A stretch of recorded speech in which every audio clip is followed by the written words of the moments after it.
Hello friends, welcome to electrical hub. इस video में हम समझेंगे इक्विवेलेंस रिलेशन के बारे में, जो कि एक मोस्ट इम्पॉर्टेंट टॉपिक है एमएससी मैथमेटिक्स के टोपोलॉजी सब्जेक्ट के अंदर, जो कि हर एग्जाम में आपसे पूछा जाता है और एक इम्पॉर्टेंट टॉपिक बनता है इक्विवेलेंस रिलेशन। इसका हम डेफिनेशन देखेंगे और समझेंगे, और इसको याद रखने का एक शॉर्ट ट्रिक याद रखेंगे, जिसको आप अगर एक बार समझ लिए तो आपको वो कभी नहीं भूलोगे। तो उस पर हम बात करेंगे। तो चलिए वीडियो को स्टार्ट करते हैं। तो इक्विवेलेंस रिलेशन का पहले हम डेफिनेशन देख लेते हैं, उसके बाद हम इसको एग्जांपल से भी समझेंगे। तो इक्विवेलेंस रिलेशन कहता क्या है कि a relation R is an equivalence relation if and if it is reflexive, symmetric and transitive. अगर कोई रिलेशन है आर, वो इक्विवेलेंस रिलेशन कहलाएगा यदि और सिर्फ यदि वो रिफ्लेक्सिव हो, सिमेट्रिक हो और ट्रांजिटिव हो। ये तीनों प्रॉपर्टी फुलफिल करना चाहिए। तो जो रिलेशन आर दिया होगा वो क्या होगा, इक्विवेलेंस रिलेशन कहलाएगा। अब इसको याद रखने के लिए याद रखेंगे आर एस टी प्रॉपर्टी। इसको मैं शॉर्ट में बोल रहा हूं R S T property. R से क्या हुआ, रिफ्लेक्सिव, एस से सिमेट्रिक एंड टी से ट्रांजिटिव। तो हमारा पहला कंडीशन क्या कहता है कि आर इज रिफ्लेक्सिव। आर क्या होना चाहिए, रिफ्लेक्सिव होना चाहिए। इसका मतलब that is all A belongs to R, A belongs to R. इसका मतलब है कि सारे जो ए हैं, जितने भी सेट दिए होंगे उसमें से जो ए हैं वो सारे बिलोंग्स करने चाहिए आर के, या जो सेट दिया होगा ए वो बिलोंग्स करना चाहिए आर पे। इसको हम एग्जांपल से समझेंगे तब आपको अच्छे समझ आएगा। अभी सिर्फ आपको रिफ्लेक्सिव याद रखना है कि आर क्या होना चाहिए, रिफ्लेक्सिव। तो ये हमारा पहला प्रॉपर्टी हुआ। दूसरा प्रॉपर्टी क्या होगा, आर इज सिमेट्रिक। सिमेट्रिक का मतलब that is A comma B belongs to R, then B comma A belongs to R. अगर यदि ए कॉमा बी आर पे बिलोंग करता है तो बी कॉमा ए भी आर पे बिलोंग करेगा। ये हमारा सेकंड प्रॉपर्टी होता है, जिसको बोलते हैं सिमेट्रिक प्रॉपर्टी। मतलब कि अगर किसी सेट में ए कॉमा बी दिया हुआ है तो वो बी कॉमा ए भी दिया होगा। ठीक है। तीसरा प्रॉपर्टी क्या कहता है, R is transitive. Transitive that means अगर a comma B belongs to R है and b comma c belongs to R है तो ए कॉमा सी भी बिलोंग्स टू आर होना चाहिए, तब ये कहलाएगा ट्रांजिटिव प्रॉपर्टी।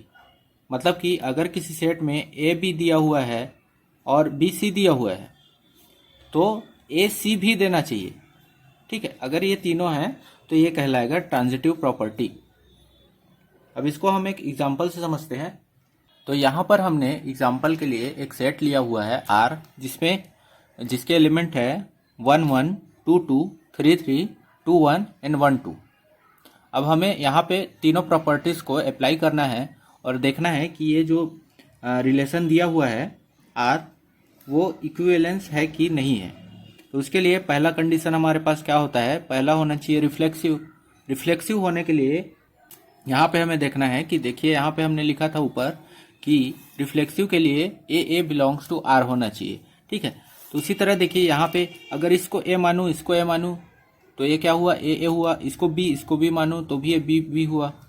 और अगर इसको मान लूँ सी तो सी तीनों आर पे बिलोंग्स करते हैं, तो मतलब कि रिफ्लेक्टिव है। मतलब कि यहाँ ए भी है, बी भी है एंड सी भी है। तीसरा एलिमेंट लेते नहीं है, लेकिन हम आपको समझाने के लिए यहाँ पे तीसरा एलिमेंट भी ले रहे हैं कि ए भी है और बी भी है। ठीक है। तो दोनों है तो रिफ्लेक्सिव होगा ही होगा। दूसरा प्रॉपर्टी क्या कहता है कि सिमेट्रिक होना चाहिए। सिमेट्रिक होने के लिए हमारे पास क्या कंडीशन था कि अगर ए बी है तो बी ए भी होना चाहिए।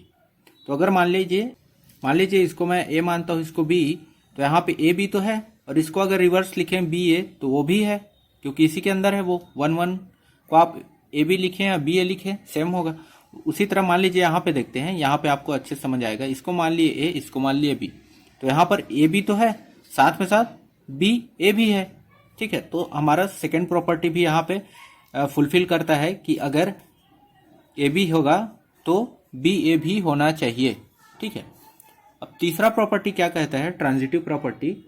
ट्रांजिटिव प्रॉपर्टी कहता है कि अगर ए बी है, बी सी है, तो ए सी भी होना चाहिए।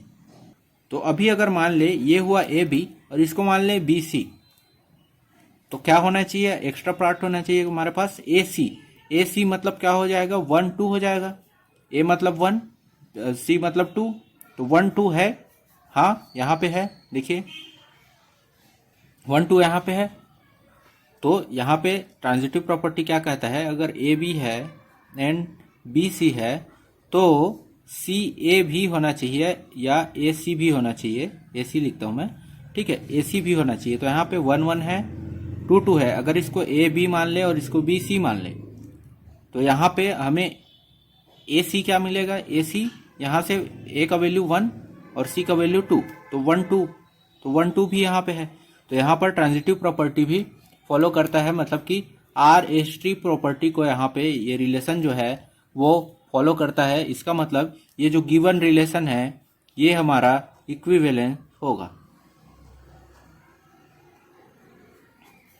तो इस तरह हमने आपको इक्विवेलेंस रिलेशन का डेफिनेशन बताया और एक एग्जांपल से भी समझाया। तो आई होप कि आपको वीडियो समझ आया होगा। Thanks for watching.